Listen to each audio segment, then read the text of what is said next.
Episode का starting होता है उसी सीन से और सराव के दोस्त एक साथ ही रात को बीच में एंजॉय कर रहे थे। तो गाइस तुम लोग तो जानते हो सराव अपने जॉब के लिए बीच में आ चुका था। वो लोग रात को बीच में होते हैं, लेकिन इसी बीच वो लोग देखते हैं कि कुछ ही दूरी से बहुत सारे लाइट एक साथ उन लोग की तरफ ही आ रही थे। को देखकर वो लोग शॉक थे, साथ ही वो लोग सोच रहे थे, साथ ही वो सोच रहे होते हैं ये क्या हो सकता है। एलिस का हालत भी बहुत ज्यादा खराब हो जाता है, जहाँ पर एलिस पहले इधर आके बहुत ज्यादा हैप्पी थी, लेकिन इसको देखने के बाद ही एलिस रोने लग जाते हैं और उसको देख रहे ओनर कहते हैं वो जानते ये सब क्या है, पहले भी इधर आ चुके हैं, साथ ही ये कोई इंसान नहीं है, यानी ये डेमन हो सकता है। एलिस को थोड़ा अलर्ट रहना होगा।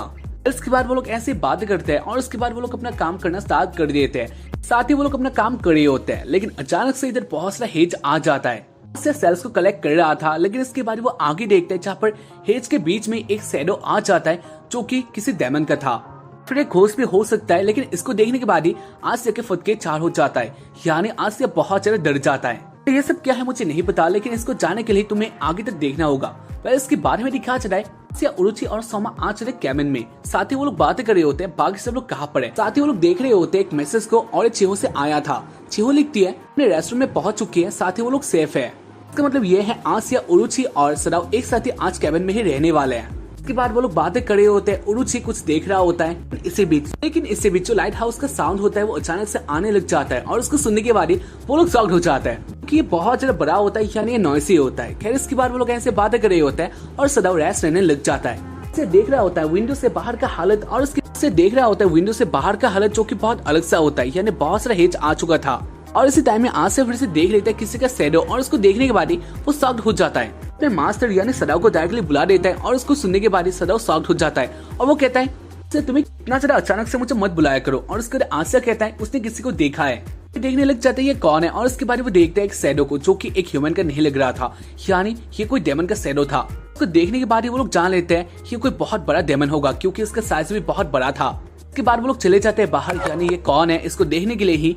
और उसके बाद वो लोग उस डेमन के पास अगर देखते हैं जहाँ पर ये हट था, इस डेमन का हालत बहुत ज्यादा बुरा होता है। इसके बाद जो डेमन होता है वो कहता है तुम लोग कौन हो, सारे इंसान इधर क्या करे हो। और उसके बाद वो लोग कहने लग जाते हैं नहीं ऐसा बात नहीं है, वो लोग डेमन ही है। उसके बाद जो डेमन होता है वो कहने लग जाता है तुम सारे इंसान इतना ज्यादा पावरफुल कैसे हो सकते हो, चल रही है कैसे है। और उसके बाद वो गिर जाता है, यानी बेहोश हो जाता है। और उसके बाद आसिया उस डेमन को देखने के लिए चला जाता है। और उसके बाद वो लोग देखते हैं अचानक से इधर एक और डेमन होता है। जो ये डेमन था वो भी कह रहा होता है तुम सारे इंसान इधर क्या करे हो, यानी ये डेमन भी उरुची और आसिया को इंसानी कह रहा होता है। और उसको सुनने के बाद ही वो लोग बहुत ज्यादा गुस्सा होते हैं। आसिया कहने लग जाता है आसिया कहता है ऐसा बात नहीं है, वो सारे डेमन है। और उसके बाद वो अपना आइडेंटिटी बता देता है।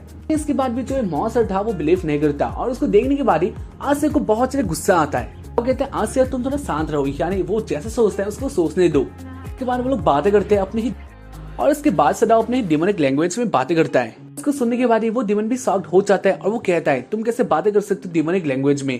डिमन जान लेता है वो लोग भी डिमन ही है। और इसके बाद वो लोग ऐसे बातें करने लग ही जाते हैं, लेकिन इसके बाद ही बहुत ज्यादा अजीब सा सीन होता है, यानी उरुची के ऊपर एक बहुत ज्यादा भयंकर सा अटैक हो जाता है। और टाइम रहता है उरुची को बचा लेता है, और उसके कारण जो दूसरा वाला डेमन होता है उसको उस अटैक के इम्पैक्ट के कारण वो डेमन गायब हो जाता है। और उसके बारे में दिखा चला है वैसे ही अटैक फिर से होता है, सारा अटैक उन लोग के ऊपर होता है। और उसके बारे में दिखा चले जो सेकंड वाला डेमन था वो भी इधर गायब हो जाता है। तो देखने के बाद वो लोग सोच नहीं पाते हैं इधर क्या हो रहा है या फिर कौन ये अटैक कर रहा है। इसके बाद हमें दिखा चले अचानक से इधर एक और डेमन आ जाता है, तो वो लोग अच्छे तरह से जाने थे, यानी ये थे कामियो। और इसको देखने के बाद ही और कामियो को देखकर वो लोग बहुत ज्यादा हैप्पी होते हैं। साथ ही वो लोग देखते हैं कामियो बहुत से इंजर्ड था, कामियो के ऊपर बहुत सारा अटैक किया गया था। खैर इसके बाद में दिखा चला जो अटैक था वो फिर से आ रहा होता है। तो देखने के बाद लूसीफर यानी उरुची डेमोनिक फॉर्म में आ जाता है, और उसके बाद वो सारे हेज को हटा देता है। और वो कहता है इधर से, उरुची कहता है इधर से भागो। और उसके बाद ही तो आज से कामियो को लेकर आ जाता है कैबिन में, और उसके साथ ही कुछ भी टाइम से आ जाता है। और उसके बारे में दिखा चाहिए जो ये अटैक होता है वो कैबिन में भी आना चाह रहा था। तुम लोग कह सकते हो इस अटैक को कोई कंट्रोल कर रहा था, और उसके कारण ये अटैक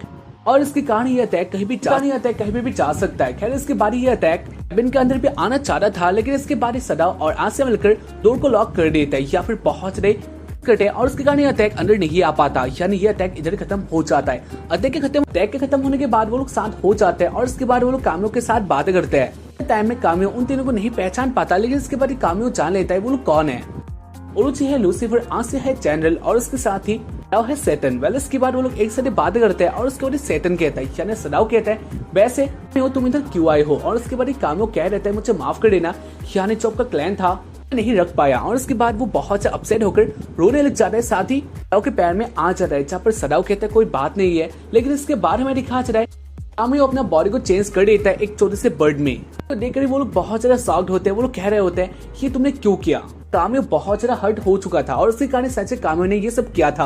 रात भी बहुत ज्यादा हो चुका था, तो उसके कारण वो लोग सो जाते हैं। उसके बारे में दिखा चले सुबह को, जहाँ पर एकदम से के फोन में कॉल आता है और उसके सदाव देखता है ये कॉल था ओनर से। और उसके बाद वो लोग आ जाते हैं, यानी सीन आज के बीच में कहने लग जाते हैं अगर तुम लोग इधर आए हो तो ये बहुत अच्छा सीन है, यानी सनराइज का सीन बहुत ज्यादा अच्छा होता है। अलावा तुम्हारा प्रॉफिट आया है और उसके कारण तुम्हें ये देखना चाहिए। वो लोग सनराइज को देखकर हैप्पी होते हैं, साथ ही सदाव सोच रहा होता है कामियो के बारे में, कामियो कौन है या फिर कामियो कितना ज्यादा इंपॉर्टेंट है। साथ ही सदाव सोच रहा होता है कल रात के बारे में, यानी कल रात को फॉग किसने लाया था, अटैक के पीछे कौन था या फिर ये किसका काम हो सकता है। तो सदाव आ जाता है अपने रूम में। खैर इसके सदाव आ जाता है अपने रूम में और उसके बाद वो कामियो के साथ बातें करता है। कामियो का ऐसा हाल देखकर सदाव को बहुत ज्यादा हंसी आता है। वैसे इसके बाद वो अपने हंसी को रोकता है और वो कहता है क्या तुम भूखे हो, और इसके बाद कामियो कहता है नहीं इसके बारे में चिंता करने का कोई बात ही नहीं है, वो वेल है। कामियो बस रेस्ट लेना चाहता है। खैर इसके बाद वो लोग ऐसे बातें करे होते हैं और इसी बीच इधर आंसू आ जाता है और वो कहता है टाइम हो चुका है अपने काम का। और उसके बाद सदाव कहता है कामियो ठीक है बाद में मिलता है, और उसके बाद वो चला जाता है अपने काम के लिए। हमें दिखा चले यानी सीन आ चले उसी बीच में जहाँ पर जो रेस्टोरेंट था वो ओपन हो चुका था। जैसा ओनर ने सोची थी वैसा ही हो रहा था। इधर बहुत लोग आ गए थे, साथ ही जो उनका ऑर्डर था वो भी बहुत ज्यादा था, लेकिन इसको कंप्लीट करने के लिए जो उनका मेंबर था या फिर स्टाफ था ये बहुत कम था। उरुचि आज से अपना काम करे होता है, साथ ही ओनर भी काउंटर में होती है, लेकिन इसके बाद भी जो उनका काम था वो बढ़ता ही चाह रहा था। ऑर्डर्स बहुत ज्यादा आ रहे थे, लेकिन इसके बाद भी वो लोग दे नहीं पाए थे और उसके कारण कस्टमर्स बहुत गुस्सा थे। एक दूसरे को काम दे रहे थे, लेकिन इसके बाद भी कोई कर नहीं पा रहा था, क्योंकि सब लोग आज से चाउमीन बना रहा था, लेकिन इसके बाद भी वो नहीं जानते इसको कैसे बनाया जाता है या फिर बाकी सब लोग तुम लोग जानते हो। खैर इसके साथ ही उरुचि अपना काम कर रहा था, साथ ही वो रो रहा था। तो इसलिए कस्टमर बहुत ज्यादा थे, लेकिन वो दे नहीं पा रहा था। ऑर्डर में थी ओनर और वो ऑर्डर्स दे रही थी, साथ ही सदाव इन सबको ले रहा था, लेकिन वो जान ही नहीं पा। उसके पास बहुत से ऑर्डर्स थे, लेकिन इसके बाद भी सदाव इन सबको सर्व कर ही नहीं पा रहा था। लोग ऐसे बहुत सारे भयंकर ट्रबल में आ चुके थे, लेकिन इसके बारे में दिखा चला अचानक से बेल आ चले आंसर के पास और वो सिखाने लग जाती है चाउमीन को कैसे बनाया जाता है। चीहो भी इधर आ जाती है और वो सबको जूस या फिर बियर को सर्व करती है। साथ ही इधर एमी भी आ जाती है हेल्प करने के लिए, और उसको देख ही सदाव बहुत ज्यादा हैप्पी होता है। टाइम में जो लोगों का काम था वो बहुत ज्यादा इजी हो चुका था। उसके बाद वो लोग ऐसे अपना काम करते हैं और एक टाइम में एमी के पास आता है और वो कहता है वैसे तुम इधर आ गई हो, लेकिन एलिस के पास कौन है, एलिस कहाँ पर है। और उसके बाद एमी कहने लग जाती है हाँ बीच में आके थोड़ा गेम खेल रही थी और उसके बाद वो सो गई है। वाले इसके बाद एमी कहती है वैसे सदाव न्यू मशीन आ चुका है, तुम्हें उसे फीड करना होगा ताकि हमारा हेल्प हो जाए। और उसके बाद सदाव आ जाता है उस मशीन को फीड करने के लिए। आज से भी होता है, साथ ही वो लोग बातें कर रात वाले इंसिडेंट के बारे में, यानी इसके बाद वो लोग क्या करेंगे या फिर वो क्या था इसके बारे में दिखा चले बहुत टाइम बाद, जहाँ पर जो रेस्टोरेंट था वो खाली हो चुका था।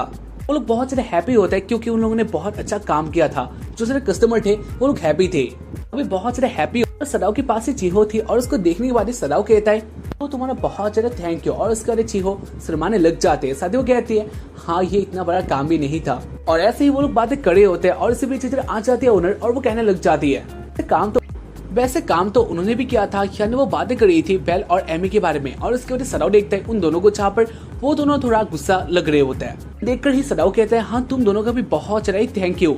और एमी कहती है नहीं ये इतना बड़ा काम नहीं था, साथ ही तुम्हारा थैंक यू का मुझे कोई भी जरूरत नहीं है, ये थैंक यू मेरे लिए कोई भी इंपॉर्टेंस नहीं रखता। और इसके बाद बेल कहती है हाँ जो एमी ने कही है उससे मैं एग्री करती हूँ। और उसके बाद बहुत ज्यादा गुस्सा होता है, यानी उन लोगों का मुंह देखकर पता चल जाता है। वाले इसके बाद सदाव को कहने लग जाते हैं कैसे इन दोनों को बताना होगा, यानी वो टिप्स देने लग जाती है। उसके बाद सदाव फिर से कहता है हाँ मुझे माफ कर देना, मैंने पहले तुम दोनों को नहीं कहा था, लेकिन तुमने बहुत ज्यादा हेल्प किया है मेरा, से वो कहने लग जाता है। लेकिन इसके बाद भी बेल और एमी अब भी गुस्सा थी।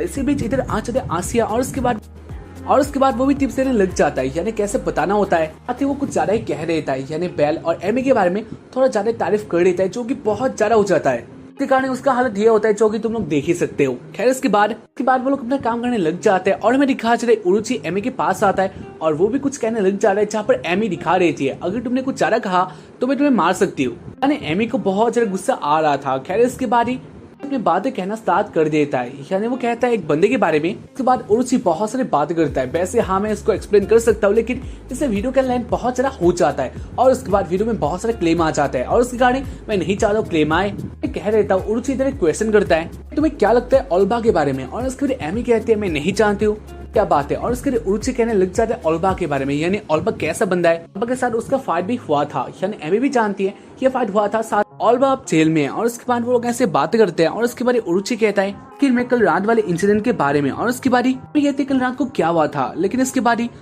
बाद उरुची कुछ भी नहीं कहता। वो इधर से चला जाता है और इसके बारे में क्या चला है, वो लोग आ जाते हैं में और उसके बाद वो लोग आ जाते हैं कैबिन में, यानी एमी, चिहो और सदाव आ जाते हैं और उसके बाद वो लोग एलिस के साथ मिलते हैं। साथ ही सदाव कैमियो को भी निकाल देता है और वो कहता है ये है बर्ड। कैमियो को देखकर एलिस बहुत ज्यादा हैप्पी होती है। साथ ही सदाव कह रहा होता है चिहो एमी को कैमियो के बारे में, यानी कैमियो कौन है, साथ ही कैमियो क्या क्या करता है इसके बारे में। बेसिकली कहा जाए तो कैमियो एक डेमन है और उसके साथ ही वो सदाव के साथ ही है, ऐसा वो पर एमी को कह रहा था। खैर इसके बाद में दिखा चला है कैमियो के पीछे होते हैं, जहाँ पर कैमियो दौड़ रहा होता है, यानी भाग रहा होता है। लेकिन एलिस कैमियो को पकड़ना चाह रही थी और उसके कारण कैमियो एक जगह में आ गिरता है, यानी और उसके कारण कैमियो एक जगह में आ टकराता है और उसके कारण जो कैमियो का साइज होता है वो अचानक से बढ़ जाता है। इसके मौका देखकर एलिस कैमियो को पकड़ना चाह रही थी, लेकिन इसके बाद कैमियो ट्रिक करके उसके पीछे आ जाता है, यानी एलिस के पीछे आ जाता है और उसके कारण एलिस आगे जाके टकरा जाती है। उसके कारण एलिस थोड़ा हर्ट हो जाती है और उसको देखने के बाद ही हमें बहुत ज्यादा गुस्सा होते हैं और उसके साथ वो गुस्सा करके कहने लग जाती है तुम एक चिकन हो, यानी इसके बाद अगर कुछ ऐसा हुआ तो उसके बाद मैं तुम्हें पकाकर खा जाऊंगी। हमें बहुत ज्यादा गुस्सा होती है और उसके कारण कैमियो कहता है नहीं इसके बाद ऐसा नहीं होगा। और इसके बाद कैमियो कहने लग जाता है वैसे सेटन ने सदाव तुम इन लोगों को मेरे बारे में क्यों कह रहे हो, क्योंकि ये लोग इंसान हैं। और सदाव कह रहे थे ऐसा बात नहीं है, यानी ये लोग मुझे जानते हैं, साथ ही लोग मेरा बहुत ज्यादा हेल्प करते हैं। और उसको सुनने के बाद ही कैमियो कहता है अगर ऐसा बात है तो ठीक है। और उसके बाद तो के पास कहता है कैमियो चिहो के पास कहता है आप एक ह्यूमन हो और उसके बाद आप इतना ज्यादा हेल्प कर रही हो, ये बहुत अच्छा बात है। उसके बाद चिहो भी बहुत ज्यादा शर्मा जाती है और वो कहने लग जाती है ऐसा बात नहीं है, यानी ये भी यानी अभी मेरा बहुत ज्यादा हेल्प करते हैं हमेशा। ऐसे वो लोग बातें करते हैं और उसके बाद कैमियो कहता है वैसे आप और तो यानी एमी इतना ज्यादा पास कैसे हो सकते हो, क्योंकि ये तो बहुत अलग बात है। यानी दोनों कह सकते हो एक वॉरियर साथ ही एमी एक हीरो है, साथ ही सेटन एक विलेन। और उसके कारण कैमियो कहता है ये कैसे हो सकता है। और उसके बाद सेटन यानी सदाव कहने लग जाता है ऐसा तो बात सही है, लेकिन ऐसा नहीं है, यानी वो इधर ऐसा कुछ भी नहीं करता है, वो दोनों आपके टाइम पर साथ ही है। पर इसके बाद वो लोग ऐसे बातें करते हैं, इससे बीच इधर ओनर आ जाती है और उसको सुनने के बाद ही डायरेक्टली कैमियो को छुपा देता है, यानी बॉक्स में रख देता है। और उसके बाद ओनर को अंदर आने देता है और उसके बाद ओनर अंदर आती है और वो कहती है काम है और वो सदाव को बुलाकर चली जाती है। ओनर के जाने के बाद कैमियो बाहर आता है और वो कहने लग जाता है तो क्या यही लेडी है। और उसके बाद कहता है हाँ यही ओनर है। और उसके बाद कैमियो कहता है ये बहुत अजीब सा बात है, यानी अलग सा बात है, क्योंकि जो ये लेडी है इसके पास बहुत ज्यादा पावर है। इसके पास इतना ज्यादा पावर है कि ये हमें भी हरा सकती है या फिर हरा देती है। और इस बात के बारे में सुनकर बहुत ज्यादा साफ। अगर एपिसोड को देखकर अच्छा लगे तो एपिसोड को लाइक कर दो और उसके साथ ही सब्सक्राइब करना मत भूलना, क्योंकि ये बहुत ज्यादा इंपॉर्टेंट होता है। और हम लोग मिलेंगे इसके बाद वाले एपिसोड में, तब तक के लिए जय Hind, Vande Mataram, sayonara, good bye.